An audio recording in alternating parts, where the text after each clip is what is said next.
জালিয়াতি ও ভুয়া তথ্য দিয়ে মুক্তিযোদ্ধা পরিচয়ে যারা এতদিন সরকারি ভাতা সুবিধা নিয়েছেন বা নিচ্ছেন, তাদের কঠিন মাশুল গুনতে হবে এবার।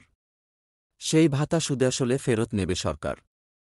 একই সঙ্গে তাদের বিরুদ্ধে আইনি ব্যবস্থাও নেওয়া হবে। মুক্তিযুদ্ধ মন্ত্রণালয় সূত্র জানায়, এ পর্যন্ত ৮,০০০ ব্যক্তি এই জালিয়াতি করেছেন বলে মুক্তিযুদ্ধ বিষয়ক মন্ত্রণালয় সূত্রে জানা গেছে। এ বিষয়ে প্রয়োজনীয় ব্যবস্থা নিতে আগামী সপ্তাহ থেকে সব জেলা প্রশাসককে ডিসি চিঠি দেওয়া হবে। এসব ব্যক্তির কাছ থেকে রাষ্ট্রীয় সম্মানী ভাতা ফেরত নিয়ে সরকারি কোষাগারে জমা রাখা হবে।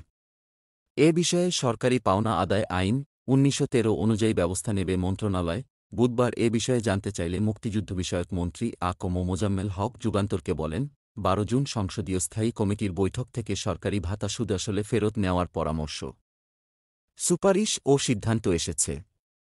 আগামী রোববার থেকে এ সিদ্ধান্ত কার্যকর শুরু হবে। তিনি বলেন, প্রতারণার মাধ্যমে সংগ্রহ করা ৮,০০০ মুক্তিযোদ্ধা সনদ আমরা বাতিল করেছি। এখন আমরা প্রত্যেকের জন্য একটি করে ফাইল খুলব, কে কত টাকা নিয়েছেন সেটি খুঁজে বের করব। একই সঙ্গে কার সুপারিশে তারা জালিয়াত মুক্তিযোদ্ধা সনদ নিয়েছিলেন সেটিও অনুসন্ধান করা হবে বলে জানান মন্ত্রী মোজাম্মেল হক। মুক্তিযুদ্ধ বিষয়ক মন্ত্রণালয়ের তথ্য অনুসারে বর্তমানে দেশে ২,৪৪,৩৩৩ জন মুক্তিযোদ্ধাকে মাসিক ২০,০০০ টাকা করে সম্মানী ভাতা দিচ্ছে সরকার। এছাড়া ঈদ উপলক্ষে ১০,০০০ করে দুটি বোনাস, বিজয় দিবসে ৫,০০০ টাকা এবং বাংলা নববর্ষের ২,০০০ টাকা ভাতা পাচ্ছেন তারা। খেতাবপ্রাপ্ত শহীদ ও যুদ্ধাহত বীর মুক্তিযোদ্ধা ১১,৯৯৮ জন, তারা মুক্তিযোদ্ধা কল্যাণ ট্রাস্ট থেকে সম্মানী ভাতা পাচ্ছেন। সব মিলিয়ে একজন মুক্তিযোদ্ধা বছরে সরকার থেকে ভাতা পান প্রায় ২,৭০,০০০ টাকা। এ বিষয়ে মন্ত্রীর স্পষ্ট বার্তা, যারা জালিয়াতি করে মুক্তিযোদ্ধা সনদ নিয়েছেন তাদের কাছ থেকে সরকারি টাকা যে ভাতা নিয়েছেন আদায় করে ছাড়ব। সরকার ২০১৩-২০১৪ অর্থবছর দেশের কোথাও কোনো মুক্তিযোদ্ধা তালিকার বাইরে থেকে গেছেন কিনা তা নিশ্চিত করতে নতুন করে মুক্তিযোদ্ধাদের তালিকা তৈরির উদ্যোগ নেয়। তখন বাদ পড়া মুক্তিযোদ্ধাদের কাছ থেকে অনলাইনে আবেদন আহ্বান করা হয়। ২০১৪ সালের ৩১ অক্টোবর আবেদন গ্রহণ করা হয়। ওই সময় করা আবেদনগুলো ও তালিকা নাম দিয়ে ২০১৭ সালের ২২ জানুয়ারি যাচাই-বাছাই কার্যক্রম গ্রহণ করা হয়। এক্ষেত্রে বিধান করা হয়, উপজেলা পর্যায়ে যাচাই-বাছাইয়ে মুক্তিযোদ্ধারা আবেদনকারীকে শনাক্ত করবেন। যদি সংশ্লিষ্ট মুক্তিযোদ্ধারা এই মর্মে সাক্ষ্য দেন যে আবেদনকারী একজন মুক্তিযোদ্ধা, তাহলে তার আবেদন তালিকাভুক্ত করে গেজেট প্রকাশে জাতীয় মুক্তিযোদ্ধা কাউন্সিল বিবেচনার জন্য পাঠানো হয়। জামুকার সুপারিশ সহ মন্ত্রণালয় গেলে গেজেট প্রকাশ করা হয়। গেজেটভুক্ত হওয়ার ক্ষেত্রে একজন বীর মুক্তিযোদ্ধাদের কমপক্ষে ৩ জন ভারতীয় লাল মুক্তিবার্তা তালিকাভুক্ত সহযোদ্ধা সহ প্রশিক্ষণ গ্রহীতা সাক্ষী ও প্রয়োজনীয় কাগজপত্র উপস্থাপন করতে হবে। কোনো ব্যক্তি বাংলাদেশের অভ্যন্তরে প্রশিক্ষণ গ্রহণ করে থাকলে তিনি কোনো যুদ্ধে অংশগ্রহণ করেছেন তা ৩ জন ভারতীয় লাল মুক্তিবার্তা তালিকাভুক্ত বীর সহমুক্তিযোদ্ধার মাধ্যমে প্রমাণ করতে হবে। ভারতীয় লাল মুক্তিবার্তা তালিকাভুক্ত বীর মুক্তিযোদ্ধাদের উপস্থিতিতে এ যাচাই-বাছাই কার্যক্রম সম্পন্ন করতে হবে। জানা গেছে, জামুকা দেশের ৮ বিভাগের জন্য ৮ জন খ্যাতিমান মুক্তিযোদ্ধাকে প্রধান করে ৮টি কমিটি গঠন করে ২০১৯ সাল থেকে তালিকাভুক্তির জন্য করা মুক্তিযোদ্ধাদের আপিল শুনানি করছেন। শুনানিতে তারা জানতে বা দেখতে চান কোথায় যুদ্ধ করেছেন, কতদিন ট্রেনিং করেছেন, কি কি অস্ত্রের ট্রেনিং নিয়েছেন, যুদ্ধে কি কি অস্ত্র ব্যবহার করেছেন, কোথায় ট্রেনিং নিয়েছেন, সামরিক না বেসামরিক ক্যাম্পে ট্রেনিং নিয়েছেন, কমান্ডারের নাম কি, কোথায় যুদ্ধে অংশ নিয়েছেন, যুদ্ধ কতদিন স্থায়ী হয়েছিল, সহযোদ্ধা হিসাবে কেউ আহত কিংবা নিহত হয়েছেন কিনা, জীবিতদের মধ্যে কেউ বেঁচে আছেন কিনা, জীবিত সহযোদ্ধাদের তারা চেনেন কিনা। এছাড়া জন্মতারিখ, শিক্ষাগত যোগ্যতা থাকে, সনদপত্র এবং মুক্তিযোদ্ধা হিসাবে যেসব কাগজপত্র রয়েছে তা যাচাই করা হয়। এছাড়া উপজেলা পর্যায়ে যাচাই-বাছাইয়ে যদি ৫ জন বীর মুক্তিযোদ্ধা সাক্ষ্য দেন আবেদনকারী বীর মুক্তিযোদ্ধা, আবার ৪ জন যদি সাক্ষ্য দেন আবেদনকারী বীর মুক্তিযোদ্ধা না, তাহলে সে আবেদনটি তালিকাভুক্ত করা হয়। এই তালিকার আবেদনকারী জামুকায় আপিল করেন। আর কারও আবেদনের বিষয়ে উপজেলা পর্যায়ের মুক্তিযোদ্ধারা যদি সাক্ষ্য দেন তিনি অমুক্তিযোদ্ধা, তাহলে তার আবেদন তালিকাভুক্ত করা হয় এবং তিনি জামুকায় আপিল করেন। বাছাই কমিটিতে টাকা লেনদেনেরও অভিযোগ রয়েছে। নারায়ণগঞ্জের বন্দরের কুখ্যাত রাজাকার রফিকপুত্র উপজেলা পরিষদের নবনির্বাচিত চেয়ারম্যান মাকসুদ হোসেনকে প্রত্যাখ্যান করেছেন উপজেলার বীর মুক্তিযোদ্ধারা। 24 জুন বেলা 11টায় বন্দর উপজেলা মুক্তিযোদ্ধা সংসদে আয়োজিত এক সংবাদ সম্মেলনে তারা এই কথা জানান। সংবাদ সম্মেলনে বন্দর উপজেলা মুক্তিযোদ্ধা সংসদের ডেপুটি কমান্ডার বীর মুক্তিযোদ্ধা কাজী নাসিরের সভাপতিত্বে অন্যান্য বীর মুক্তিযোদ্ধা সংবাদ সম্মেলনে অংশ নেন। এ সময় বীর মুক্তিযোদ্ধারা বলেন, ১৯৭১ সালে জাতির পিতা বঙ্গবন্ধুর নির্দেশে জয়বাংলা স্লোগান দিয়ে শপথ নিয়েছিলাম, বাংলাদেশকে স্বাধীন করব। আমরা মরণপণ যুদ্ধ করে বাংলাদেশ স্বাধীন করেছি। বাংলাদেশ স্বাধীন করতে গিয়ে আমাদের মা বোনদের ইজ্জত হারাতে হয়েছে।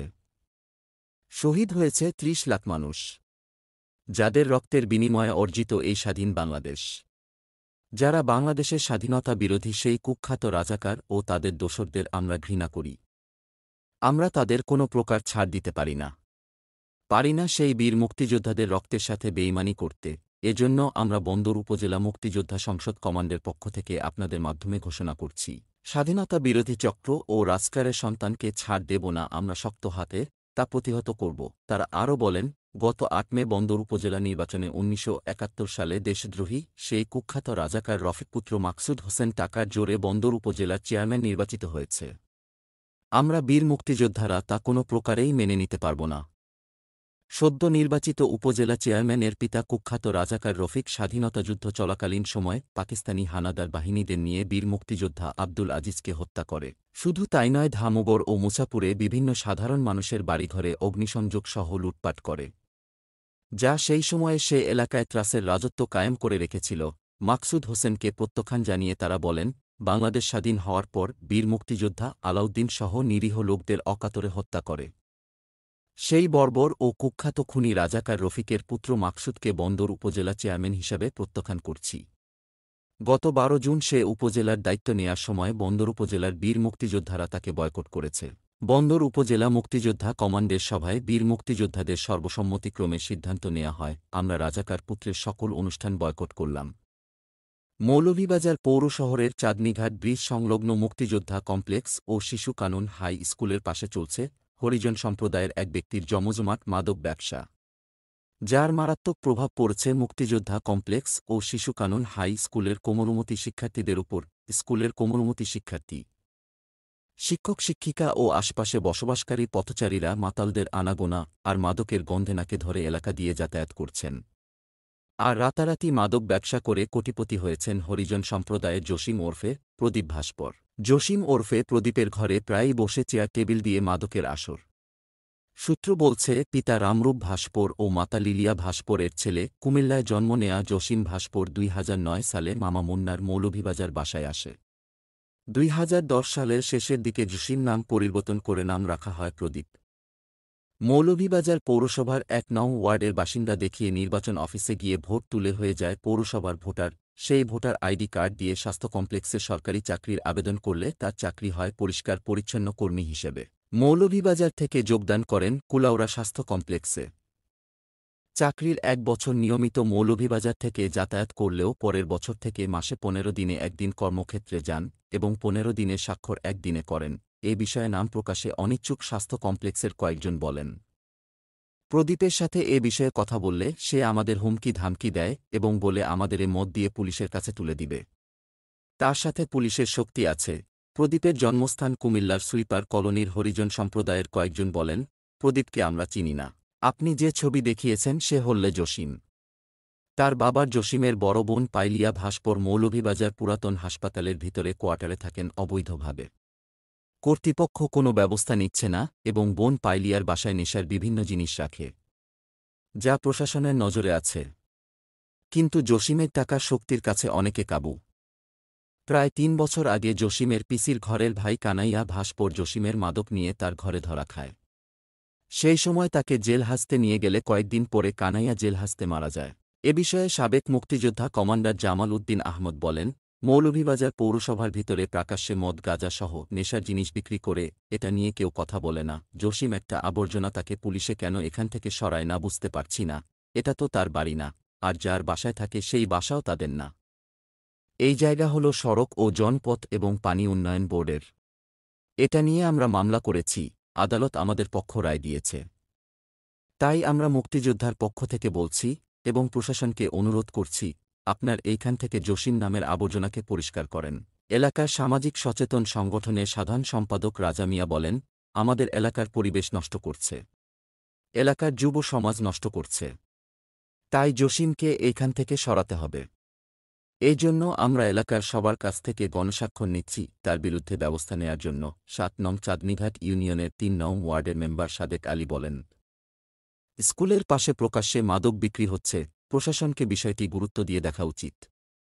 মুক্তিযোদ্ধা কোটা বৈষম্য নয়, সাম্য ও ন্যায়ের বাস্তবায়ন। সরকারি প্রশাসনের নীতি বাস্তবায়নের ক্ষেত্রে মুক্তিযুদ্ধের পক্ষের লোক যেন না থাকে, সেই নীলনকশার কৌশলী পদক্ষেপ মুক্তিযোদ্ধা কোটার বিরুদ্ধে অপপ্রচার উল্লেখ করে মুক্তিযোদ্ধাদের সন্তান ও প্রজন্ম কেন্দ্রীয় কমান্ড কাউন্সিল বলেছে, মুক্তিযোদ্ধা কোটা বৈষম্য নয় বরং সাম্য ও ন্যায়ের বাস্তবায়ন।